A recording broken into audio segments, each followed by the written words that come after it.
Hey there, Dr. Darren Wayne is back. I am a food scientist, immunologist, your best-selling author of 80 Hormonal Health Myths Busted, and of course, your diabetes health coach. So, just briefly, I just want to mention that I'm sure not many people think of this, but I do.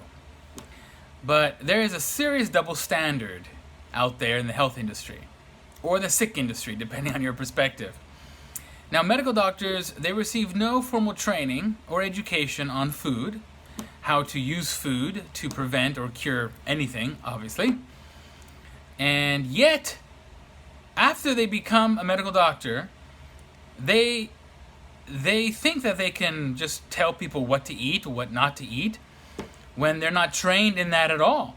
They have a medical license, which means you have to prescribe drugs. It's astounding how many medical doctors they think they could give advice to people on how to eat when they themselves can't prevent or cure anything whatsoever. Now, I'm not saying that they don't want to prevent or cure anything. It's just that to maintain the medical license, you have to actually prescribe drugs. Now, these are artificial drugs. They're not plant-based drugs either. They're literally artificial drugs.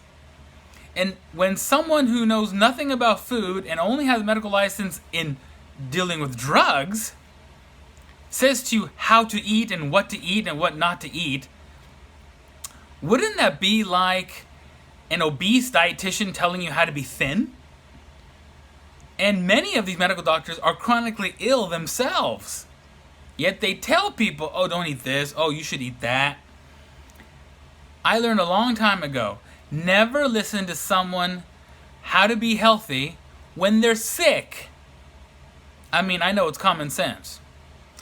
And so what's the double standard? Well, let's say a non-medical person talks about how to eat and how to be healthy and how to prevent disease.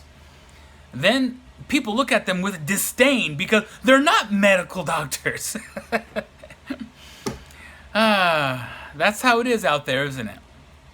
The ones who shouldn't know and have the audacity to tell people how to eat healthy when they themselves are sick and they themselves prescribe toxic, unhealthy, artificial drugs to people, they're the ones that are respected. They're the ones that are looked up to as heroes. And the non-medical people, like homeopathic doctors, even dietitians and nutritionists, who also have an education, but probably not really know everything about food, but it doesn't matter because you don't have to be a rocket scientist to know anything about how to eat healthy food. But anyone who's not a medical doctor seems to be ostracized, seems to be bullied because they're not a medical doctor. What is it with our society thinking medical doctors, it's the end-all, know-all of anything that having to do with health? They don't know how to prevent or cure anything. And if you're chronically ill listening to this, you are the proof. So, thanks for listening. Anyways, I am your food scientist signing off, and I hope that we can be friends and get to know each other, because I would really like to share with you my experiences on how I have helped thousands of diabetics finally balance their blood sugar, balance their very important hormone called insulin, and even repair their damaged pancreas using only food. You would think a food scientist would be the best qualified to teach you about what foods to eat, and not a medical doctor. Nevertheless, that's the society we live in. So you got to go with the flow, I guess. Nevertheless, I'm here for you. So please click the link inside the description, and I look forward to chatting with you so I can finally help you get off all drugs and heal your pancreas so you can live longer and live stronger. I'll talk to you soon.